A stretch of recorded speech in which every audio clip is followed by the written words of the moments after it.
We are beginning with the swearing in of new entrants,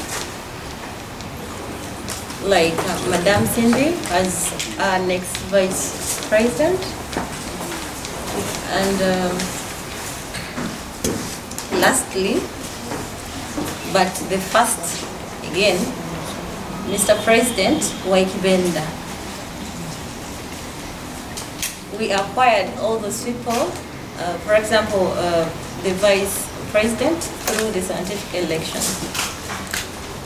And Waikibenda became the President by default.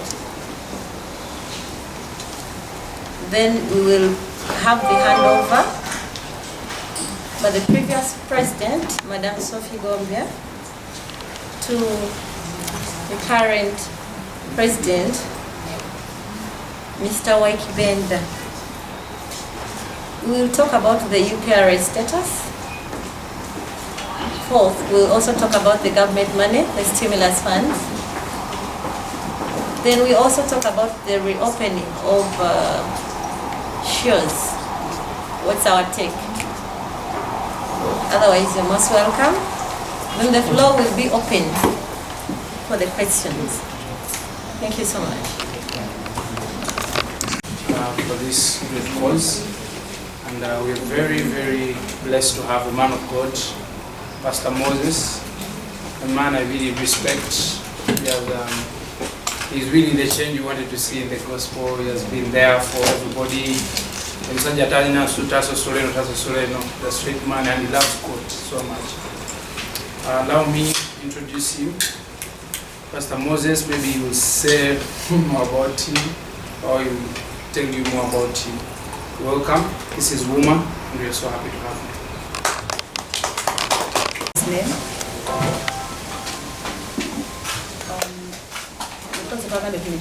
Yeah. I seek first to understand before I seek to be understood.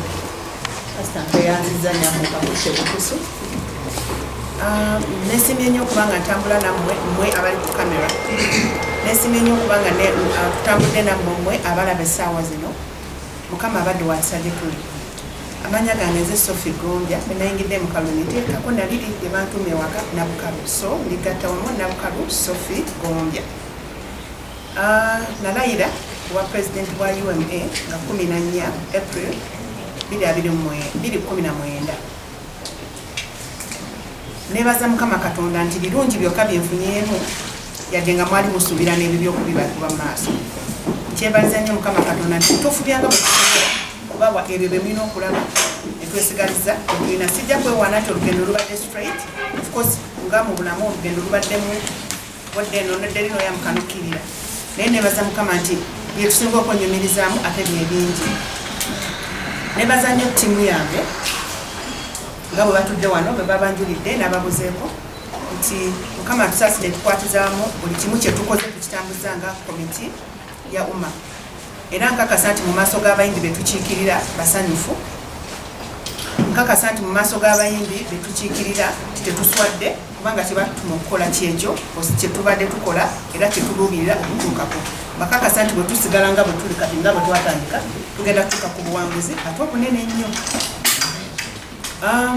Mpozi ezimu ku achievement zebangambye okwogerako.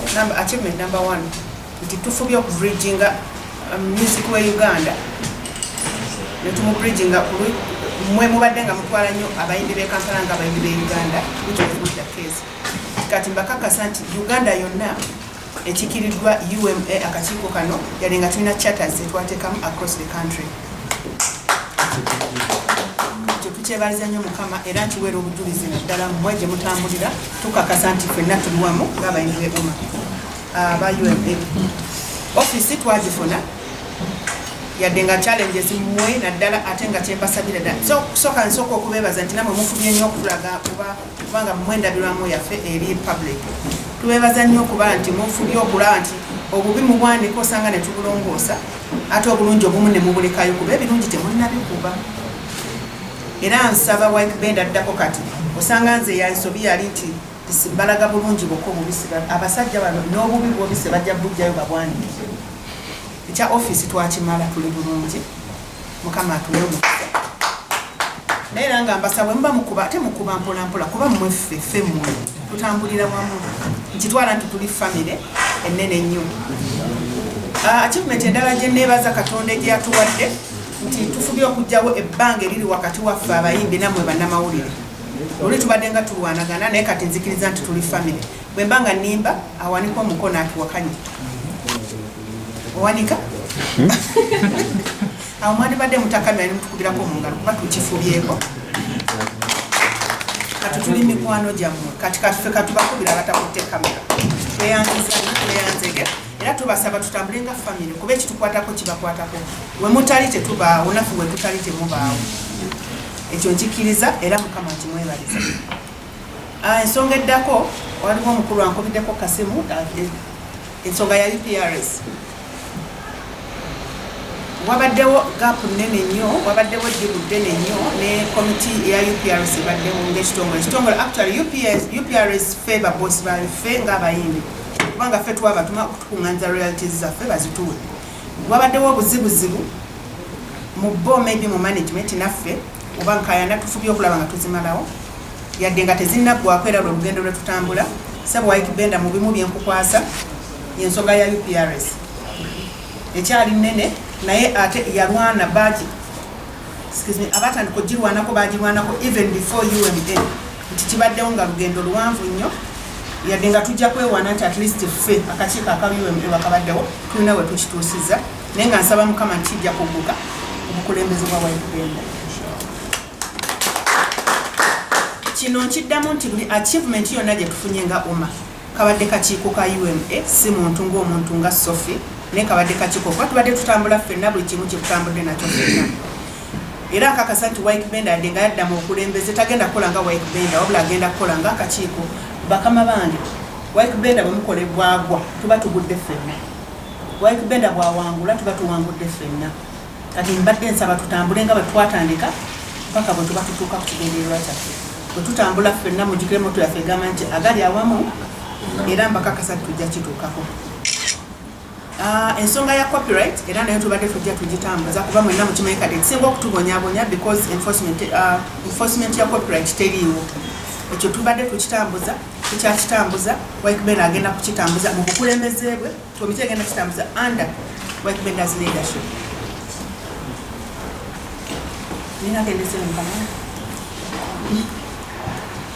n'ensonga ye ku nsonga ennene lwaki ndekulira before my term tenagwako constitution yaffe etuwa eddembe okusalawo ki kyoyagala okukola okuva edda nga nina ekirooto ekikiikirira abakyala b'e Kampala ku district ng'ate kikontana ne constitution yaffe eya UMA constitution ekugamba nti bw'osala ogenda political leka abalala bakitambuze si mu bubi naye nga tuzze mu kyamazima when you go political emirimu emirala gigenda kuba gikukwasaganyiza mingi olemu kuba nga toweereza abayimbi so not being selfish leka abalala bakitambuze bwona otambuze ebibi sina nsonga nnene yonna egamba nti nadduse UMA sina nsonga egamba nti UMA yatulema eryanzi toweredde tekiriiwo ensonga lwaki na handing over I resigned because of my ambitions to joining politics.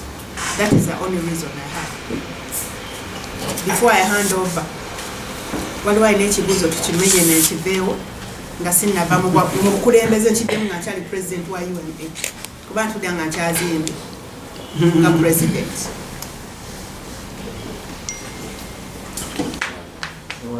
Okay, Joanne, very Dr. Shadik Smith from BTM TV and Select Jazz on YouTube. My question is, what if the other side, Nachigani, we see you coming back on board?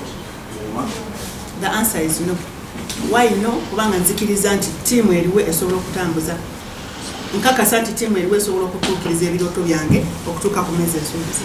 So the answer is no. However, when stepping down kuba president ngenda kujoininga emmeeza endala ku advisory board kasitiri era mbeerayo era nkyamuse. Okay, thank you very much, Madam Sophie. I think Pastor Moses Jackson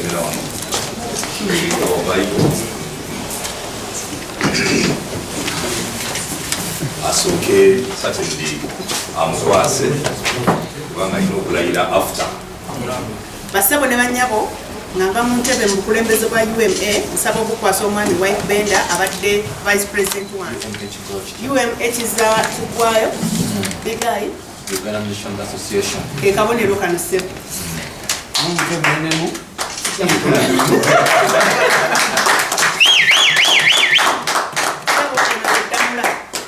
Watukanga mu lukiiko bano abantu bakimanyi nti bw'okwata ate bw'okugamba kibyo n'obumanyi nti bw'okikwata pulezidenti aba ayingiddewo neeyambula obukulembeze nga mukukwasa n'eddamula yeeyo.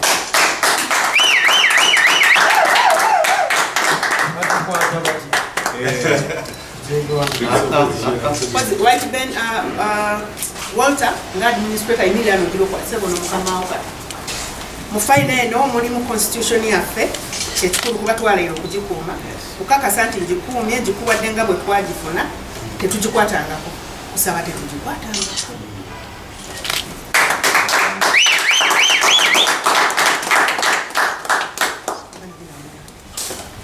So I'll request Pastor Moses.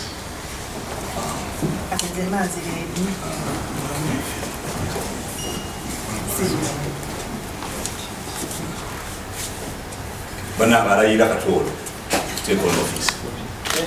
I, Gume Wycliffe, aka Wyke Benda, do solemnly promise and swear that I will support the Constitution and the bylaws of the Uganda Musicians Association and submit to its mandates and obey all laws mandated therefrom. To all this I pledge my most sacred word of honor. So help me God. Wow.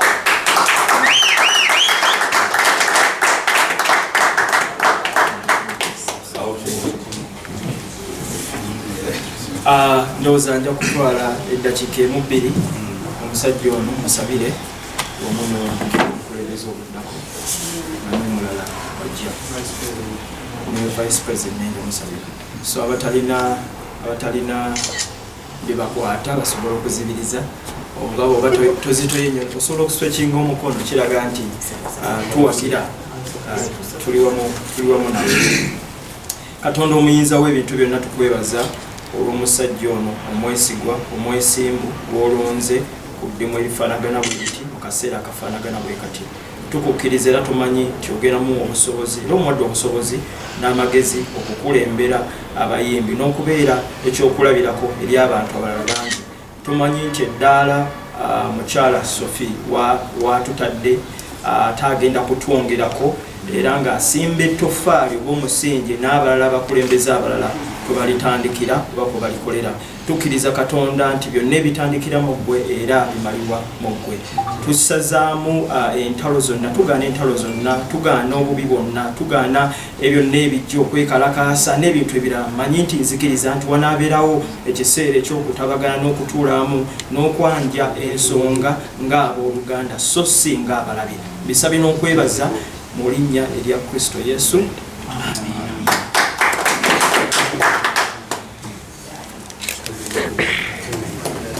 Okay, thank you very much, Pastor. But we can take our seats now. Thank you very much.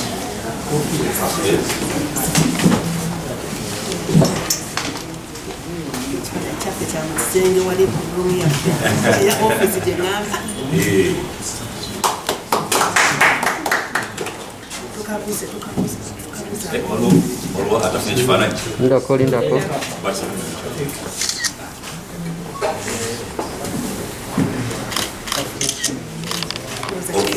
Lunaku lukulu nnyo eri ffenna nga komiti n'abayimbi at large betukolagana nabo okulaba nga twongerayo omulamu waffe mu maaso. I want to take this moment to join you and my fellow musicians and the committee to thank Madam Sophie Gombia in a very special way for all the efforts thus far. Mu ngeri enjawulo abadde mukulembeze wannono era abadde atambulira ddala ku byonna bye twateesa era ne constitution bye tusaba. Madam Sophie, thank you for being a very good example for 1 year and a half now. Yes. We made a half recently. So thank you so much, Madam Sophie. Uganda Musician Association is a very big body. fact the real body that really pushes artists to come together and front one voice okulaba nga ebintu byonna ebikwatagana ku muyimbi wa Uganda bitunulwamu biwulirizibwa eri oba muntu wa bulijjo oba media oba government. That's what UMA is here to do, and UMA has been here doing. I also want to thank the entire committee, from the gospel representatives, the dancehall, and n'abalala ab'enjawulo, the treasury, secretary, tuvudde wala. Ate ebisinga tetugenda bimanyumiza mubimanyi, but here we are now, taking more steps and growing even more. We are very proud of what we are doing, but most importantly, we want to thank the fellow musicians that have entrusted us to do this work. Si mulimu mwangu, naye ekintu kyonna bw'okikola ng'okyagala tolikola lunaku na lumu bulamu bwo. Era kyekyo kye tutambulizaako emirimu gyaffe egisinga. Myself, Waiki Benda, amanya amazaale bampita Tugume Wycliffe, omuggo sinnagumanyira. Amanya amazaale bampita Tugume Wycliffe, ndi muyimbi myself, ndi engineer, chemical engineer, era nga ndi muwombeefu nnyo oba mpeereddwa nnyo omukisa okubanga ntudde mu kifo kino ekyenjawulo, era nga nsuubiza ng'ovudde ku kuseyalinga kwokka, nsuubiza bayimbi bannange ne komiti yange nti I will stand by the constitution. Omujulizi wange ye constitution yekka, era omujulizi waffe ffenna y'oyo. We shall dive a bit into ebintu ebyenjawulo. We happened to have Bajita Baja Mr. Pierre online election scientific. We had a scientific election nga tufunyemu dibu when nali nvudde kuba vice president. Nitwagala engeri president yabadde omukyala. Now that the new president is a male, we prefer to have a female. Era nga committee mandate yatuweebwa netulondayo abakyala ababadde ab'ennono oba ab'amaanyi mu kulaba nga tubaawo n'ekintu ekitugatta. Mwe mwali Sanyu Cindy, the king herself, Mary Butter, Madame Mariam Dagire, Wukunamwerabide. But yeah, we had an election. Members of UMA ne balonda era obululu ne buvaayo nga Cindy yakulembedde, and that is how she became the vice president. So here we are today, era nga tuli mu inauguration ey'omulundi ogwokubiri ku komiti enemu.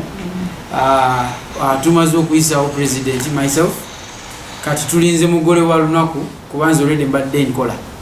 Cindy twagala tumbanjulire officially, and then she will also align so that we can move forward together and change, continue the movement. We have come a very long way. Bintu bingi ebitusoomozezza wali n'owali, naye ekisingira ddala obukulu tusigadde tuli tiimu emu. Ate Madam President, maybe a few achievements byataagadde kwogera naye nga ndowooza birungi abantu ne babimanya. When UMA started out, we had about 25 members. Today, kano kakulu aina kamera kuteekako. That was April 2019. We had about 25 members. Leero nkubuulira we are over 250 members. Okay, simanyi oba okitegeera, naye it tells you something that we have done a great job bringing people together, musicians together. Who belongs to UMA? Nakyo kikulu. Omuyimbi Waiki Benda, rapper Victor Kamenyo oba Gravity, omukubi w'ebidongo njogera ku producer, writer, omuwandiisi w'ennyimba oyo musician because aba creative, the musicians abasunyi b'endongo, the guitarists, the pianists, all those are musicians, to mention a few. So those are all members of UMA. Si only bantu balinya ku stage ne tubuuka nga tuyimba. and that is why the group is growing so much, because naffe ng'abakulembeze twoyongedde okukola okumanya n'okukola ebintu ebyenjawulo. The committee bagibasomedde, but this is not all. We have an advisory board, which clearly there is one person representing them here, the former president, Madame Sophie. Advisory board eno eriko abantu balinga 10 na babiri ndowooza. We have made sure we have every legendary artist on that advisory board. Why? Ojja kuzuula nti amagezi gava mu buli nsonda, ate ebizibu bye tufuna byanjawulo ku bye baafuna luli, waliwo ebyaveeri nga birinotererezebwa kati. So you'll find that tubeetaaga nabo batwetaaga ng'abayimbi ffe ate abakajja. So we have Mukulu Moses Matovu, we have Mama Joanita, we have Bebe Cool, we have Bobby Wine, we have Jose Chameleon, we have Eddie Kenzo, we have Isaac Ruchi, Papa Misach, n'abalala bangi mamanya gajja ku mutwe. So eyo body nene nnyo era tusuubira tugenda kusobolera ddala okukola ebintu bingi ebyenjawulo.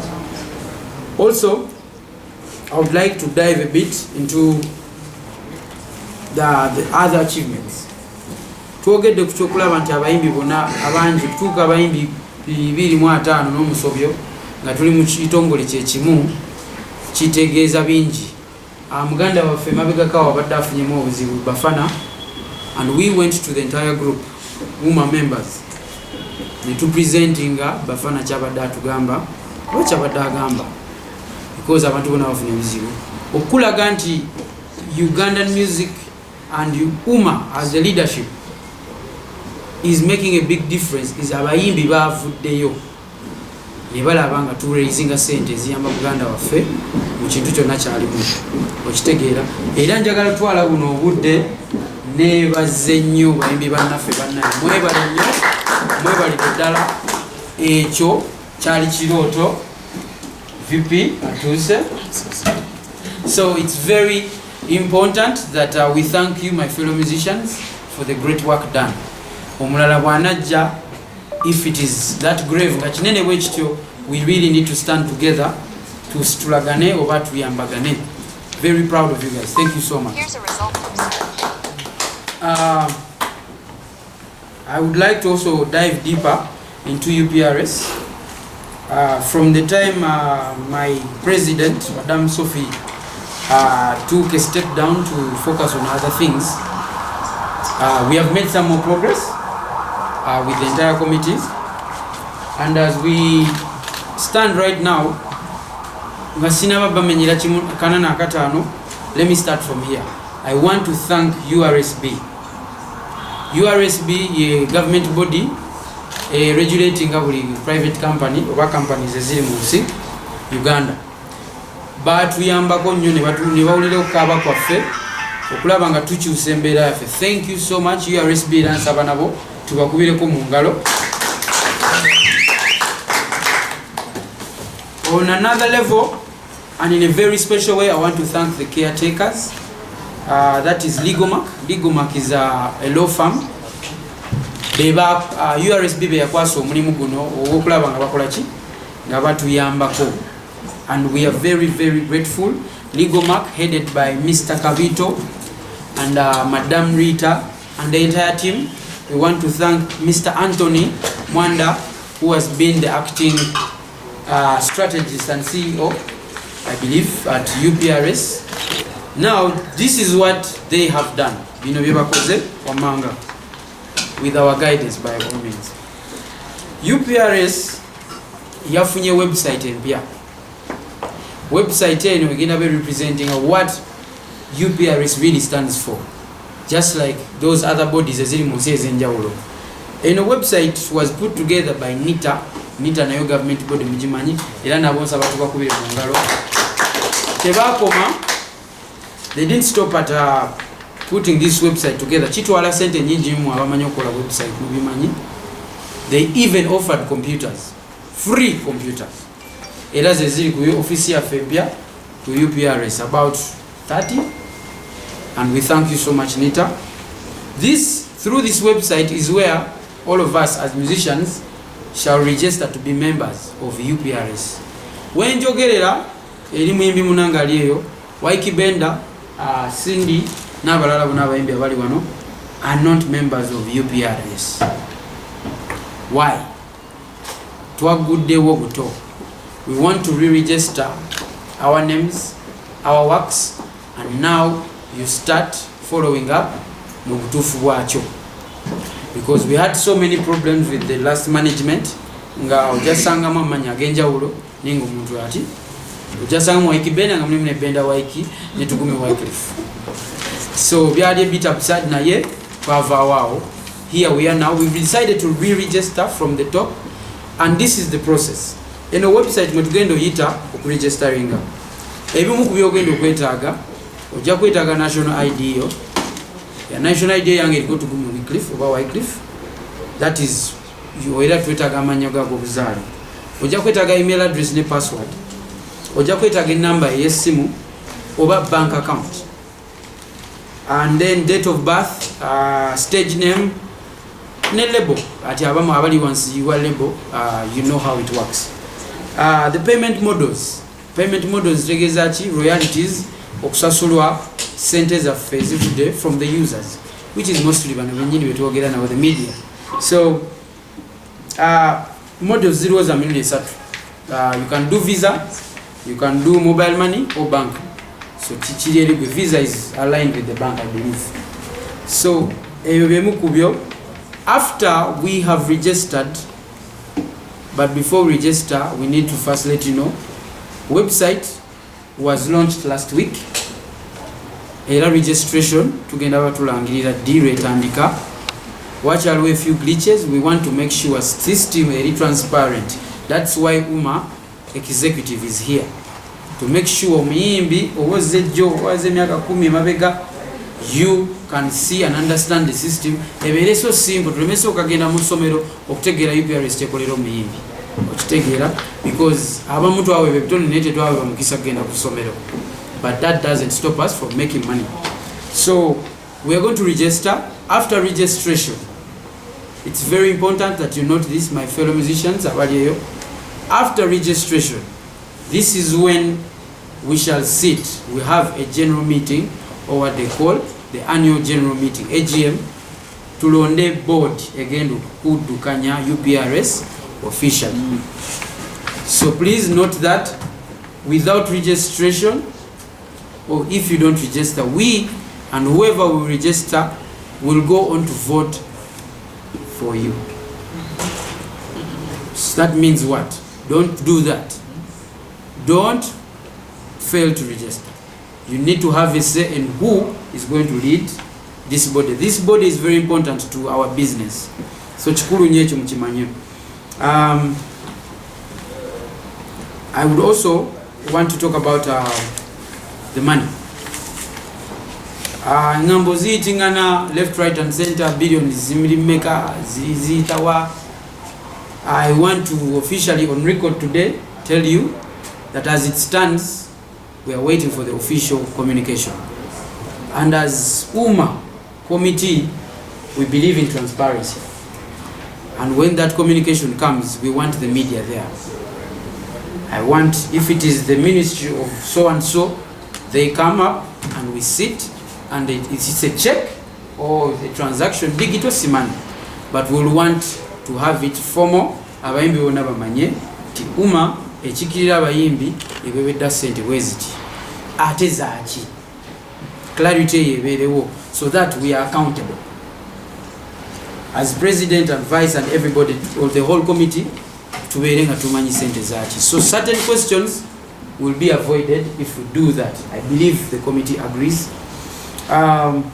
So ekyo kituusaawo, we are waiting for the official communication. We normally get letters for any meetings that the government bodies requires for from URSB n'endala ez'enjawulo. So we shall wait for that communication. Renajja era mujja kumanya, because that's what we do. We are here to represent the musician. My humble plea, twagala kusaba omukulembeze saagala aleme kuntegeera bulungi.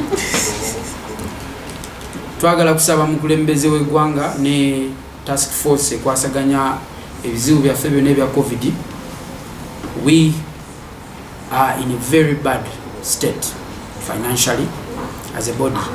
Nga bwe musobodde okuwuliriza mikwano gyaffe mu industries enjawulo, abali mu business saluni za Arcade ne baani, we need to be heard, and we are sending out a voice today that please, we need to sit down with the people concerned.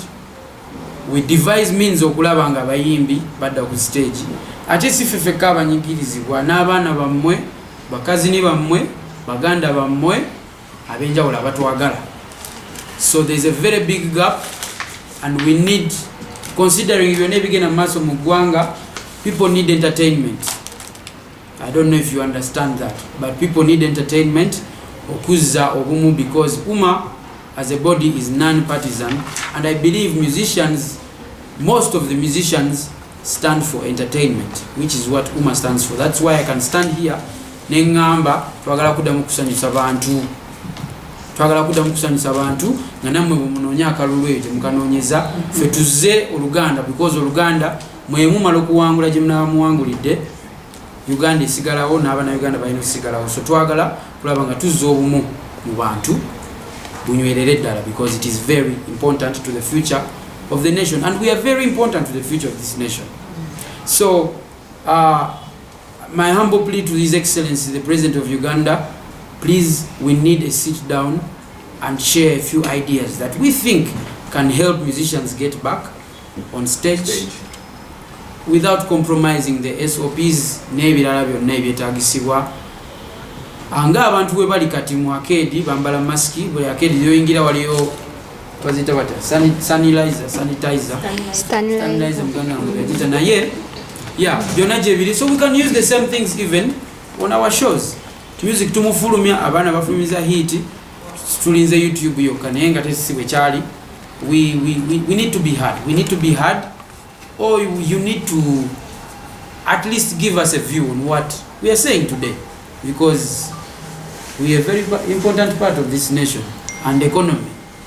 Yes. So that's my most important remark of the day concerning our state as musicians. Abayimbi banyigirizibwa nnyo ddala.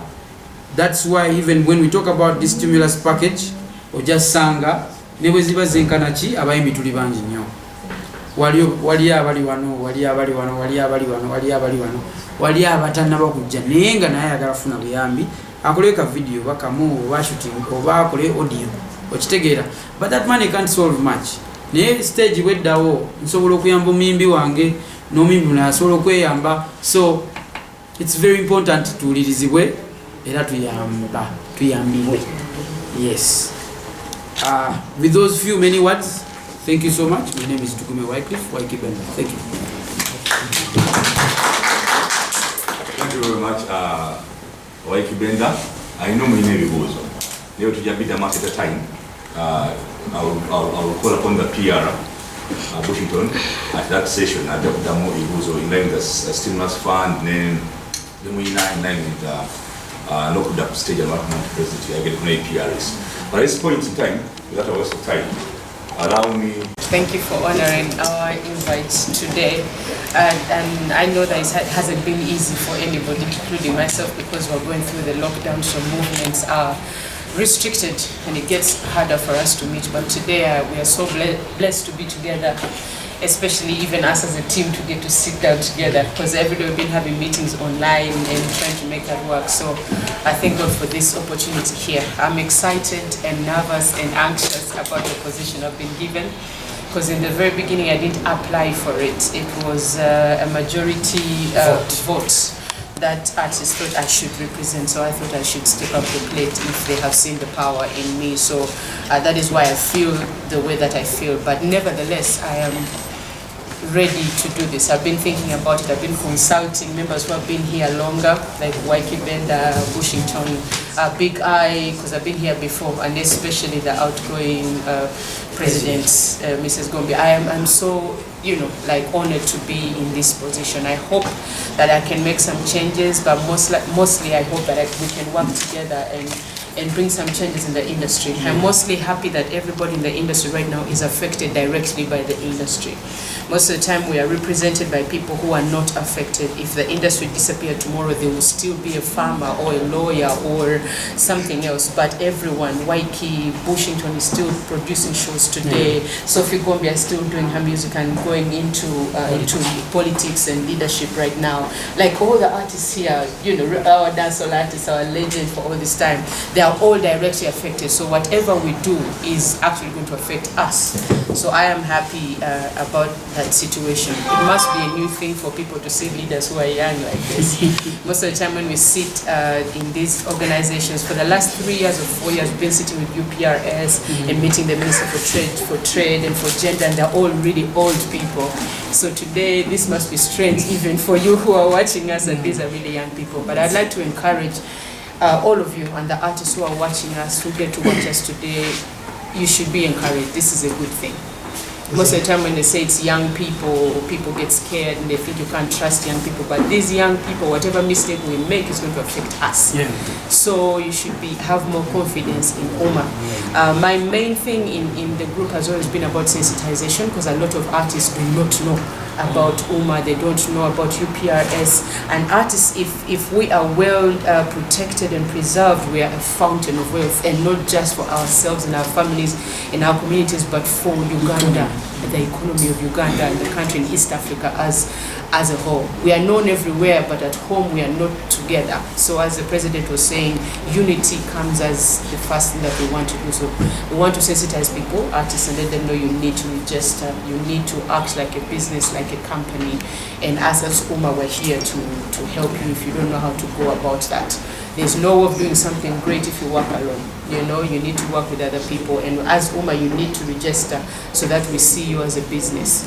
And then the other thing I'd like to talk about is you can be confident in this representation. Because Waiki Benda, even before being part of Uma, he is an established artist with paperwork and all this, because a lot of artists don't know about that. So you can trust in this representation, because whatever happens actually affects us as human beings. So those are my major things as the Vice President. But above all, I'm excited about my whole team, the gospel artists and this and everyone. Thank you. Thank you.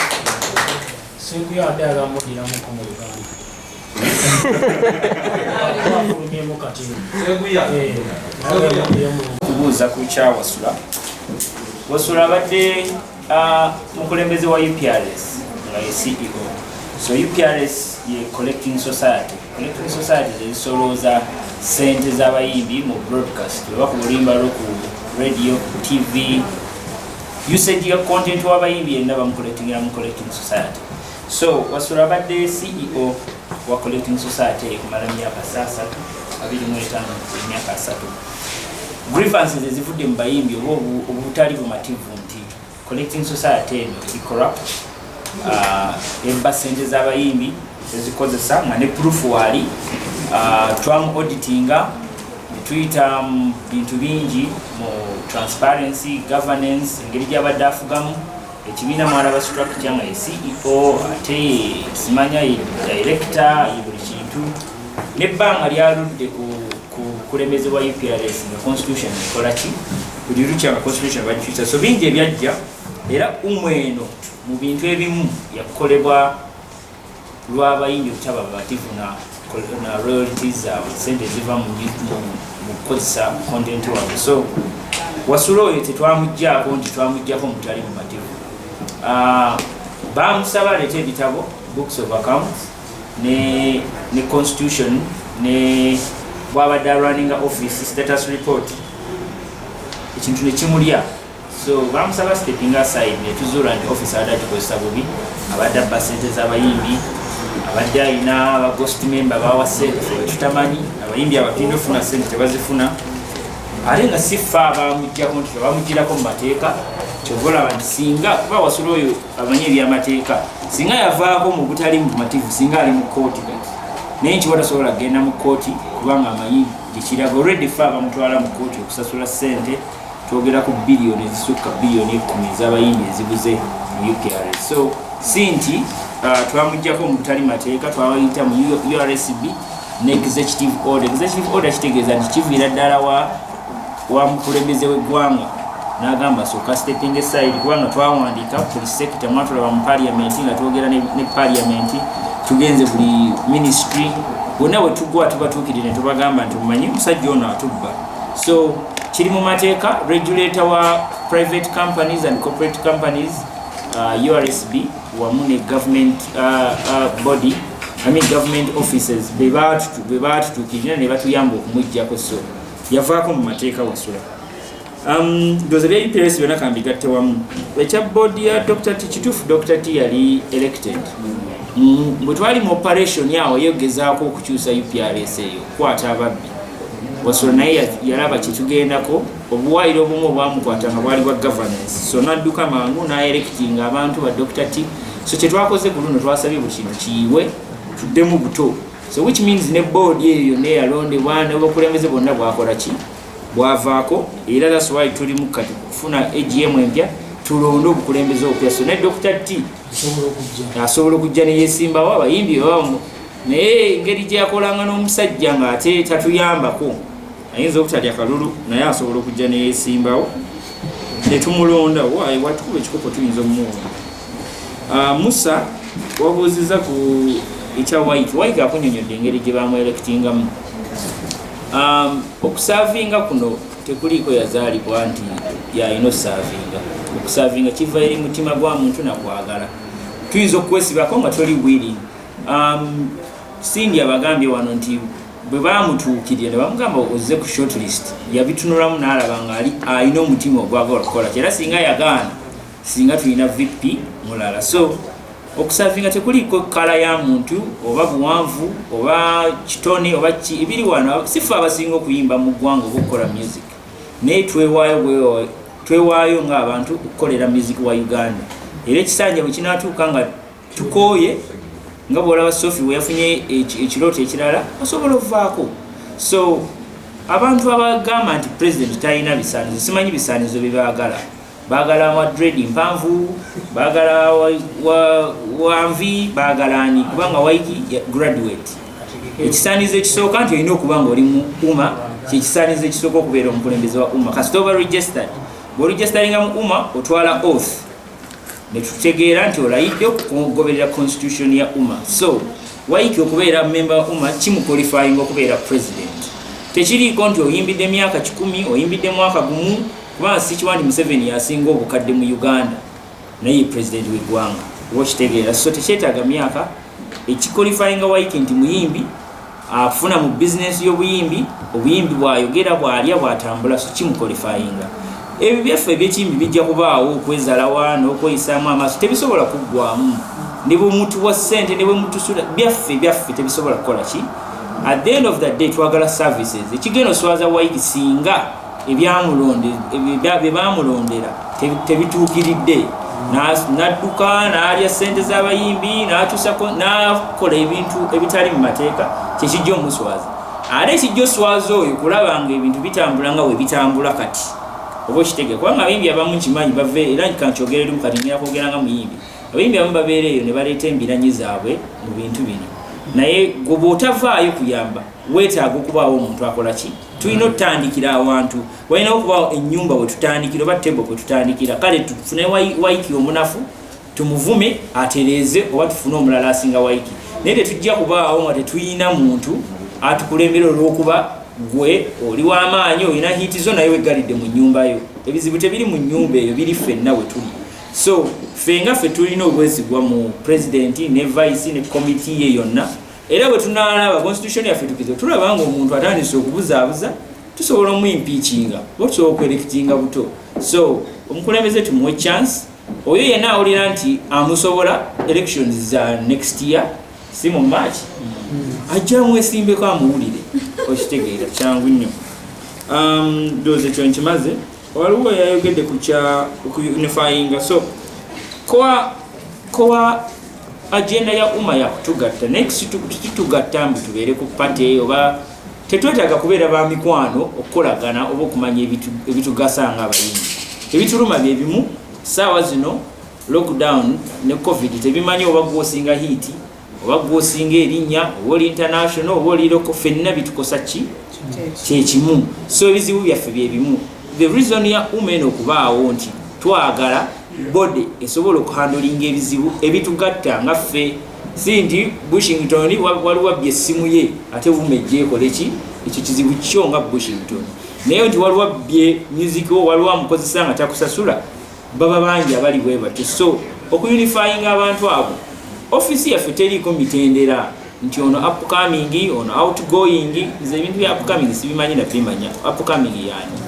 oba kitegeera professionally ne mu nsenda tewali kintu kye bayita upcoming ndoza upcoming omuyimbi ayimba cover oba karaoke naye omuyimbi yenna agenda mu studio na recording oba ofuse professional by virtue oba ofuse ki kiringa omusambi wakapiira bw'oba ozanya bino giruyi simanya ku nnyumba toba professional naye olunaku lw'osambira KCC oba vile oba maani oba ofuse so baba ku level y'emu singi olwaleero bamujajinga nga bajajinga Beyonce ng'ate bajajinga Fresh Kid tebirimu njawulo enjawulo erimu nti level ya content gw'olina n'erinnya ly'okola ki so teri kutegenda kukola offices 10 kyate eno ya volunteer tulinamu na representative wa upcoming akoma ddyo okubeera upcoming kuba bwemugamba upcoming mwana muto Fresh Kid mwana muto nnyo n'ate akola ssente ezisinga abayimbi abalina ki emyaka so ne taata we ate taata we mukadde nnyo kanaye upcoming oba kitegeera so ekiriwo nti ffe twaniriza buli muntu criteria yaffe olina kuba muyimbi era bw'oba omuyimbi tukuverifyinga nti oli muyimbi nojja noregisteringa notubulira gwani netukuwa ID kyova bworegisteringa tukuwerawo ID netugera nti bw'oli namba bweti mu umma era ne bwofuna ekizibu ne poliisi emanyi ID za umma ekitegeera ne parliament kuba tutuuse buli wamu so tetugenda kuteekawo njawukana buli muntu ali welcome mu umma tewali mu myaka tewali ki as long as nti oli muyimbi oli mu business y'abayimbi ofuna mu bayimbi ocreating era president abayitiddemu qualifications z'okubeera mu umma omuwali wabuziza Sarah ndowooza gwobuziza term of office eno yabadde by election constitution yaffe term yasooka twalayira eno yabadde by election ndowooza by election mwenda mugimanyi wabaawo okufa oba omuntu avudde mu office nga gap eyo weeri mu constitution yaffe ndowooza ffe association abagoberera constitution tuli mu mateeka by the way tetusobola cooperatinga nga tetulina vice president eki ate vice president ne president teba appointingwa balondebwa ki okitegeera offices ezimu mu cabinet muno teziri appointed bwewaawo mujja kulaba nga tulina betwappointinze nti oyo wa disciplinary committee oyo tusobola mu appointinga naye vice aba president era waayitibwa isuulawo ettawero kati sindi kiba kimulidde aba afuuse ki so mu constitution yaffe twagoberera amateeka netulonda vice sinti kyali kipangirire oba ki ekitegeera so taamu yaffe eggwako ne vice eggwako next year abantu abamu nze sigenda kudda kubanga ekisanja kyange kino kyakubiri naye abalala basobola okudda ne bakola ki ne beesimbawo so ne mu constitution yaffe tosaasukka terms 2 byaffe tebiriiko byakugibeerako paka osobola ovaawo so balino basobola okwesimbawo ne babalonda era omuyimbi yenna awulira nga oyagala kya vice kya PR kyani maaki teri wala nnyo tandika kakuyegewo ojja otukuba akalulu I think Midad wabuuziza accessing umma kyonna kizzeemu ndowooza tewaliiwo ki just olina okusasula membership fee ne subscription nojja ku office ku National Theatre second floor ne bakuregisteringa cabinet yaffe teriiko association yaffe terina sente teri funded by anyone so bino ebintu byetukola si byakusasulwa ate wabula byo byebitulya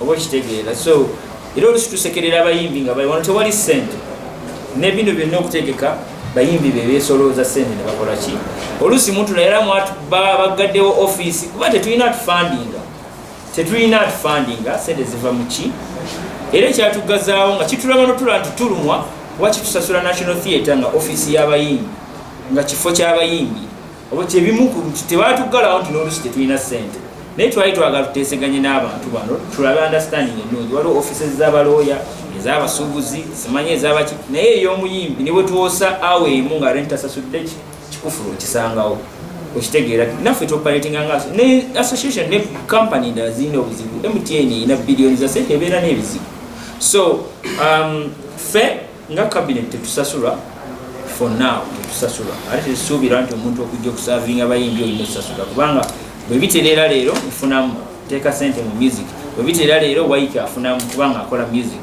teguli wano yali tayalinga buli omu asigala akola so Walter asasulwa oba okitegeera era ye bwe tuba tuluddewo okumuwa omusaala gwe kiri wakati waffe naye tujja kukimaliriza si ku kamera wabanga yakukubayo akamba nakugamba ali bubi Walter tugenda kubimala sewo okitegeera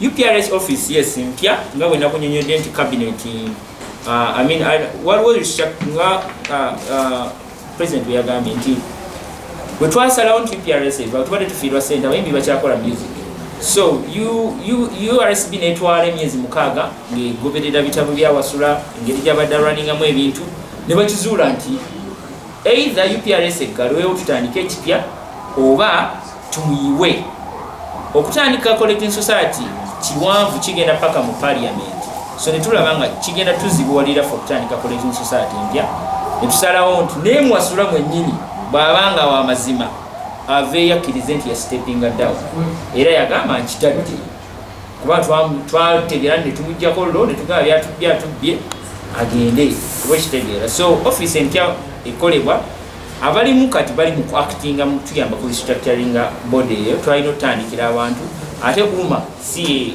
runninga UPRS wabula turegulatinga tusupervisinga emirimu gya UPRS so office mpya bagenda gikola eriko caveat kubanga ekyali under investigation sebe biri ku police tesobola kukozesa computer ziri under investigation ya court so twabasaba nabo bennyini ne bafuna beewogoma mu faamu emu kati bagenda kufuna office then batandika cooperating then tufune AGM tulonde aba directors abapya ne structure empya egenda okurunninga music oyo ne musoloza center. I think Shadik echa membership nakimaze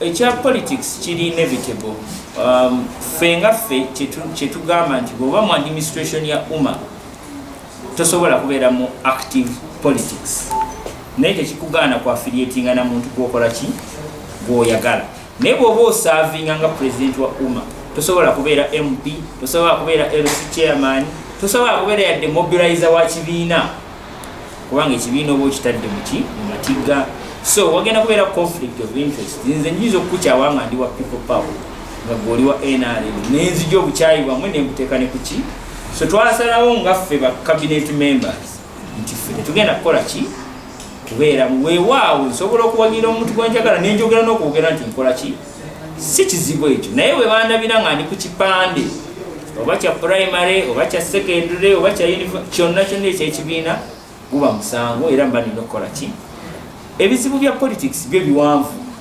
okitegeera muliwo ebizibu nga si byaffe byakumala politics sifa abambala ba politician bebakola ki ffe kyetufa nti abayimbi bakwatagana bamu naye tugenda kugana muyimbi okukola kyayagala kuwagira muntu gwayagala begenda kukola abaagala okuhayalinga okukola mu politics campaign bali free okukikola abaagala okuwagira abantu baabwe bali free okukikola ffe kyetwagala nti bwe bajja mu ebya poliisi bidde mabbali netukwatagana bya music netubagattanga abayimbi netumega sure nti bya music ffe tukwatagana music sina politics so ekya post politics tusaba biggwe tudde ku business tetulina kyetugenda kyetwagala nti omuyimbi kasita politics atandika okuaffectinga omuyimbi nga bwe wawulira nti bateesawo amateeka simakoze ki awo twalina okuinterveninga netumega sure nti abayimbi bali free naye tetusaba bagana kwagala kyebaagala ekya gospel kituufu waliwo enjawukana naye already ne gospel representative waffe wali asobola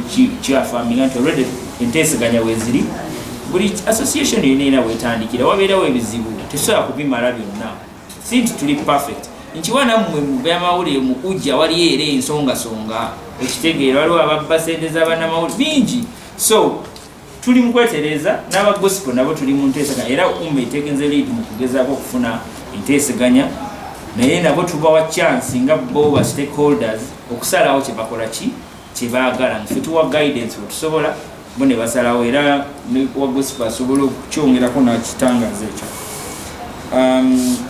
ekyo kyoyogedde ekyokwa accessinga these attachments zetwagala aba media okwaccessinga facilities ne privileges z'abayimbi sirina wengana kuwa recommendation ng'ogenda kukola reporting y'abayimbi tugambe what ziri Nigeria Kenzo bamunominating oba Fresh Kid and you want to go and cover lwaki mbasikuwa coverage this is what we want lwaki mba nkugana ogenda ku yuna ogenda covering as an artist what recommended by UMA naye baluwa oyinza okutakumala oyinza okwetaaga eyammwe esimaye ya ujja oba ki ekusupportinga nti oli muki munamawulire these are the partnerships zetwagala nti oyamba omuyimbi n'omuyimbi n'ayamba ki naffe mabegakawa twagenda ku foreign affairs ne internal affairs netwagala kuseekinga a diplomatic relationship nti omuyimbi tambibwa visa bwaba muyimbi okitegeera ne batuwa guidelines n'ebiki bye tulina okuteeka in place okutuuka ku eyo stage naye tuli mu nteesaganya so nti kigenda tuuka ekiseera nga wetwagala Uganda ne Kenya nti omuyimbi tambibwa visa bw'abanga muyimbi ng'ali mu kitongole kiri recognized nga bamumanyi talina kunnyonnyola nti ki alina jasi kunnyonnyola gyagenda nekyagenda okukola ate nga kyagenda okukola so ebintu ebyo biwanvu and these are negotiations zetuli open okuteesa ne bannamawulire netutegeera nti bwetukuwa recommendation eyo togenda kulaalirayo kutuleetera bizibu togenda kubba abantu kutuleetera bizibu nti UMA recommendation yayo bagisazaamu naye nga zino partnerships zetwagala tukolagane na buli muntu n'abantu bakolagane naffe byebyonoza byenakafuna kola ekibuzo ekirala olwaleero mubeere mutuuse obulumi bwaffe obulumi bwaffe bwe bulumi bwo ojjako okulaba nga tulina buli kintu nga kiri mu bulamu bwaffe abantu abakulu oyinza n'okukola ekituufu oyinza okukeera enkya n'ojjanjaba buli mwana mu Uganda mu ne bakuvuma yali akola ki yali yeeraga so emitima egimu zibeera bwe kityo naye tekikulemesa ate kukola kituufu kitegeera tuleme kubeera nnyo bantu batono mu bwongo njagala tugaziwe tukole ebintu mu butuufu bwabyo tuyinza obutasobola kuyamba buli muntu ali eyo naye tujja tekawo ekintu ekisobola obeerawo emyaka n'emyaka system nga ziri outlined bulungi nga system oba president oba ntosobola kugibbamu kintu kuba abayimbi batakukkiririzaamu okuliira omukulu mbazzeemu bwe mbadde nziramu awo nti tekyetaaga buli musooka kukkiririzaamu ekisinga obukulu gwe kukola kituufu bakita proving people wrong sente zino zigenda okujja mmwe muzetegekedde mutyanga awo well nze ngaawe njogedde wali mu pressa nti sente kiba kizibu nnyo okugirambulula ennyo nga tennajja naye kyembagambi basuubiza ekintu kino nti lwenajja mujja kubaawo nze ndibwe nti bwenkola ebintu byange njagala nnyo ebintu ebirambulukufu bankuza ndi musajja era ne komiti yonna bakikkiririzaamu tuyita bwe tuti straight so omuyimbi ajja mumanya kyekyazze bw'otuuka eyo n'ofuna emitwalo 5 ojja kusinziira ku kikyasi oba ofunye miliyoni 5 ojja kusinziira ku kikyakuveki kyazze oba ofunye miliyoni 1 era nawe ojja kuba akafanagana naye batugamba zajja bwe ziti so ekyo kyekiriwo ekisingira ddala just tuyagala kwebaza mmwe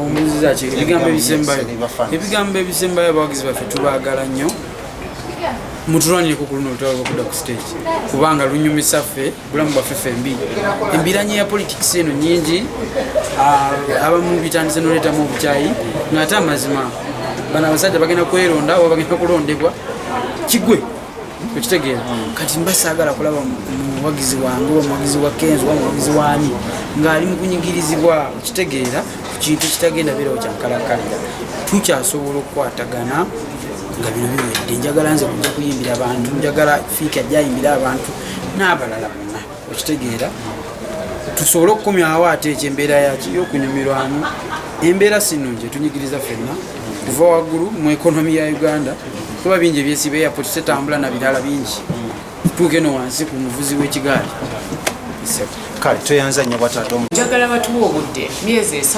6 bagenda kulaba waka waffe and I think bonna bajja kukkiriza nti no, the leadership is tuli capable. At the moment, I understand them. Kubanga nange before 2 years, 3 years, we trying to just UPRS nange na isaga. I didn't trust in the leadership. So mbategeera because tunaba kulagawo kije tusobola okukola. So njagala batuwemu obudde, and I think in a few months bajja tegeera nti this is the right leadership team. Nga industry we are tuli mu kkubo eddungi, we're on the right track. Yeah.